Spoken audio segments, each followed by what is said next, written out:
आज हम एक बेहद दुखद घटना का विश्लेषण कर रहे हैं।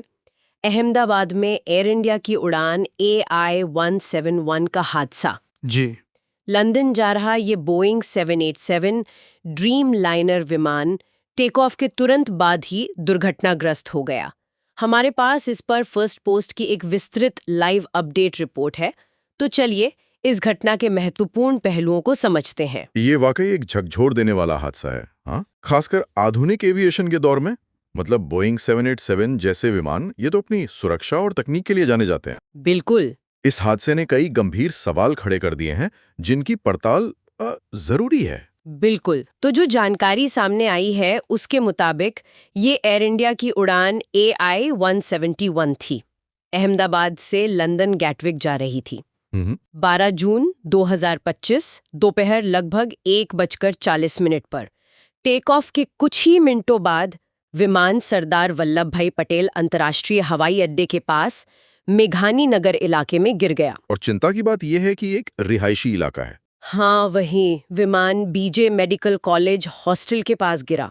ये बात स्थिति को और गंभीर बनाती है। बिल्कुल। रिहायशी इलाके में गिरना मतलब जमीनी स्तर पर भी नुकसान और जान जाने का खतरा बहुत बढ़ जाता है। सही कहा। विमान में चालक दल समेत कुल 242 लोग सवार थे। इसमें 169 भारतीय, 53 ब्रिटिश, 7 पुर्तगाली और 1 कनाडाई नागरिक। अच्छा। रिपोर्ट में यह भी बताया गया है कि विमान ने एयर ट्रैफिक कंट्रोल मतलब ATC को मेडे कॉल दिया था। मेडे कॉल। हाँ, लेकिन उसके तुरंत बाद संपर्क टूट गया। मेडे कॉल अपने आप में ही बताता है कि पायलट किसी बहुत गंभीर आपात स्थिति का सामना कर रहे थे। ये अंतर्राष्ट्रीय स्तर पर संकट का सबसे सीरियस संकेत माना जाता है। हाँ। इसका मतलब है कि उन्हें पता था कि विमान के साथ कुछ बहुत बहुत गलत हो रहा है। और हताहतों की संख्या को लेकर भी शुरुआती खबरों में थोड़ा भ्रम था। पहले एक ब्रिटिश नागरिक के बचने की बात आई थी, विश्वास कुमार रमेश, सीट 11A पर।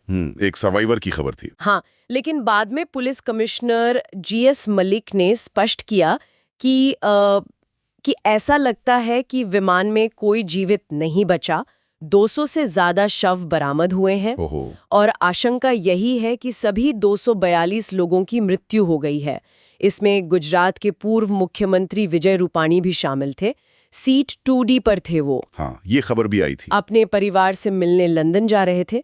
उनकी मृत्यु की पुष्टि केंद्रीय मंत्री CR पाटिल ने की। ये बेहद दुखद है और जैसा मैंने पहले कहा, जमीन पर भी असर पड़ा। कमिश्नर मलिक ने यह भी बताया कि शायद कुछ स्थानीय लोगों की भी जान गई है जो दुर्घटना स्थल के पास थे। हाँ, ये तो त्रासदी को और बढ़ा देता है। बिल्कुल। इसका मानवीय पहलू बहुत बड़ा है। हादसे के फौरन बाद बड़े पैमाने पर बचाव कार्य शुरू हुआ। NDRF मतलब राष्ट्रीय आपदा प्रतिक्रिया बल, BSF, भारतीय सेना, CISF, हाँ, सॉरी एजेंसियां, और स्थानीय पुलिस व फायर ब्रिगेड की टीमें मौके पर पहुंची। प्रधानमंत्री, गृह मंत्री और नागरिक उड्डयन मंत्री ने भी स्थिति का जायजा लिया। तो खास तौर पर ऐसी आपदाओं से निपटने के लिए प्रशिक्षित होती है। बिल्कुल।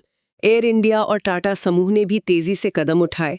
यात्रियों के परिजनों के लिए हेल्पलाइन नंबर जारी किए गए। जी। घरेलू नंबर 1800569144 और अंतर्राष्ट्रीय +91 8062779200। राहत उड़ानें भी भेजी गईं।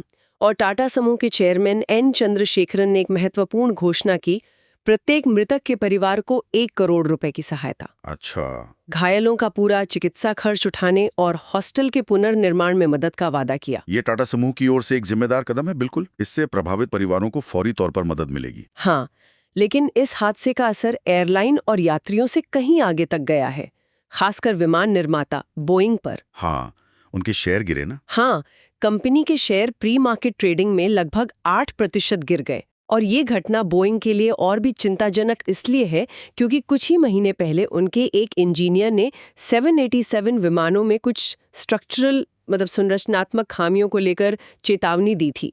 हाँ, वो टिकिंग टाइम बॉम्ब वाली बात। बिल्कुल, उसे टिकिंग टाइम बॉम्ब तक कह दिया था। सही है। ये चेतावनी अब इस हादसे के संदर्भ में देखी जाएगी। जाहिर है बोइंग ने कहा कि वो एयर इंडिया के संपर्क में हैं और जांच में पूरा सहयोग करेंगे, लेकिन उनकी सुरक्षा प्रक्रियाओं पर सवाल जरूर उठेंगे। 2 बातें यहाँ सबसे ज्यादा चौंकाने वाली हैं।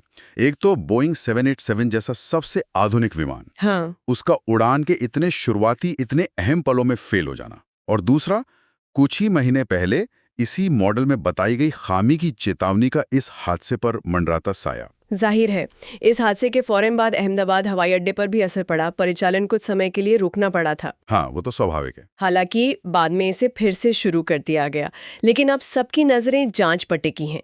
जांच कौन कर रहा है और शुरुआती विश्लेषण क्या कहता है? देखिए, भारत का विमान दुर्घटना जांच ब्यूरो मतलब AIB इस जांच का नेतृत्व कर रहा है।